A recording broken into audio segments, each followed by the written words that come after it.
ಹಾಗಾದ್ರೆ ಈ ಕ್ಯಾನ್ಸರ್ ಬರ್ದೇ ಇರೋ ರೀತಿಯಲ್ಲಿ ತಡೆಗಟ್ಟೋದಕ್ಕೆ ಸಾಧ್ಯ ಆಗುತ್ತೆ ಡಾಕ್ಟರ್? ಇದು ತಡೆಗಟ್ಟೋದು ಸ್ವಲ್ಪ ಕಷ್ಟಕರವಾದ ವಿಷಯ ಇದು.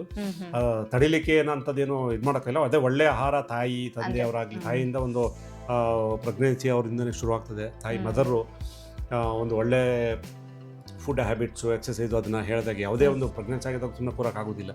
ಸೊ ಒಳ್ಳೊಳ್ಳೇದು ಮಾಡಿಕೊಂಡು ಆಮೇಲೆ ಸುಮ್ಮನೆ ಯಾವುದೋ ಬೇಕು ಅಂತ ಮಾತ್ರ ನುಂಗೋದು, ಇವೆಲ್ಲ ಮಾಡ್ದೇನೆ ನಾವು ನೋಡಿಕೊಂಡ್ರೆ ಒಂದು ಮಟ್ಟಿಗೆ ಒಂದು ಥರದೊಳಗೆ ನಾವು ಅದನ್ನು ಟೆಸ್ಟಿಸ್ ಕ್ಯಾನ್ಸರ್ನ ಅವಾಯ್ಡ್ ಮಾಡ್ಬೋದು. ಫುಡ್ ಅಂದರೆ ಯಾವ ರೀತಿ ಫುಡ್ ಅನ್ನು ತೆಗೆದುಕೊಳ್ಬೇಕು, ಯಾವುದನ್ನು ತಗೋಬಾರ್ದು?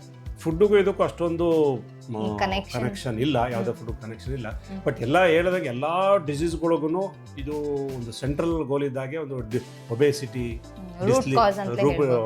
ಒಬೇಸಿಟಿ, ಡಿಸ್ಲಿಪಿಡಿಮಿಯಾ, ಹೈಪರ್ ಟೆನ್ಷನ್ನು, ಆಮೇಲೆ ಬಾಡಿ ಚೇಂಜಸ್ಸು. ಸೊ ಇದೆಲ್ಲ ಒಂದು ರೂಟ್ ಕಾಸ್ ಇರುತ್ತೆ.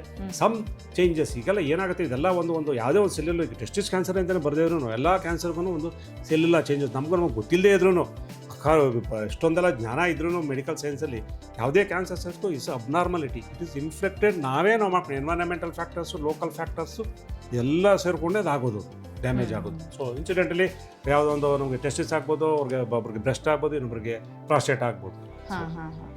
ಹಾಗಿದ್ರೆ ಇದ್ರ ಬಗ್ಗೆ ಜನರಲ್ಲಿ ಏನಾದರೂ ಮಿಸ್ಕನ್ಸೆಪ್ಷನ್, ಮಿತ್ಸ್ ಆ ಥರ ಏನಾದರೂ ಇದೆಯಾ? ಅದೇ ಒಂದು ಮಿಸ್ಕನ್ಸೆಪ್ಷನ್ ಇದೆ. ಟೆಸ್ಟಿಸ್ ಕ್ಯಾನ್ಸರ್ ಬಂತು ಅಂದ ತಕ್ಷಣ ಒಂದು ಲೈಫೇ ಹೊಟ್ಟೋಯ್ತು, ನಂದು ಇದೇ ಆಗೋಯ್ತು. ಆಮೇಲೆ ಒಂದು ಟೆಸ್ಟಿಸ್ ಇಲ್ಲ ಅಂತ ಹೇಳಿದ್ರೆ ಮದುವೆ ಮಾಡೋಕ್ಕಾಗಲ್ಲ, ಎಲ್ಲ ಮುಚ್ಚಿಡೋದು, ಇದೆಲ್ಲ ಮಾಡ್ತಾರೆ. ಅದೆಲ್ಲ ಬೇಕಾಗಿಲ್ಲ. ಕೆಲವ್ರಿಗೆ ಒಂದೊಂದೇ ಟೆಸ್ಟಿಸ್ ಇರುತ್ತೆ, ಇನ್ನೊಂದು ಟೆಸ್ಟಿಸ್ ಕೆಲಸ ಮಾಡ್ತಾ ಇರುತ್ತೆ. ಭಗವಂತ ಅದಕ್ಕೆ 2 ಕಿಡ್ನಿ ಕೊಟ್ಟಿದ್ದಾನೆ, 2 ಟೆಸ್ಟಿಸ್ ಕೊಟ್ಟಿದ್ದಾರೆ.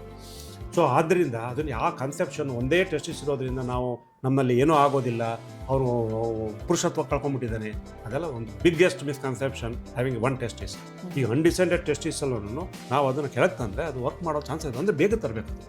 ಅನ್ಡಿಸೆಂಡೆಡ್ ಒಳಗಡೆ ಇರುತ್ತದೆ, ಅದನ್ನು ಈಚೆಗೆ ವಿತಿನ್ ಒನ್ ಇಯರ್ ತಂದರೆ ಅದು ಫಂಕ್ಷನ್ ಆಗ್ತದೆ.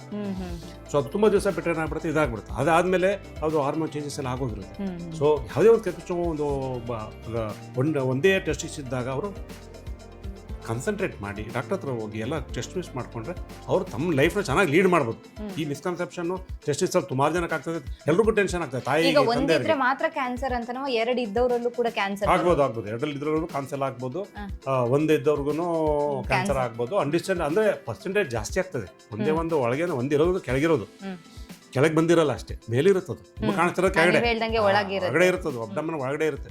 ಎಷ್ಟು ಒಳಗಡೆ ಇರುತ್ತೆ ಅದು ಇಂಪಾರ್ಟೆಂಟು. ಇಂಟ್ರಾ ಅಬ್ಡಮಿನಲ್ಲಿ ಇರುತ್ತೆ, ಕೆಲವು ಮುಂದೆ ಬಂದಿರುತ್ತೆ, ಕೆಲವು ರೂಟ್ ಆಫ್ ದಿ ಸ್ಕೋಟಮ್ ಹತ್ರ ಬಂದಿರುತ್ತೆ. ಸೊ ಎಷ್ಟು ಒಳಗಿರುತ್ತೆ ಅಷ್ಟು ಡ್ಯಾಮೇಜ್ ಆಗ್ತಾ ಹೋಗಿರುತ್ತೆ.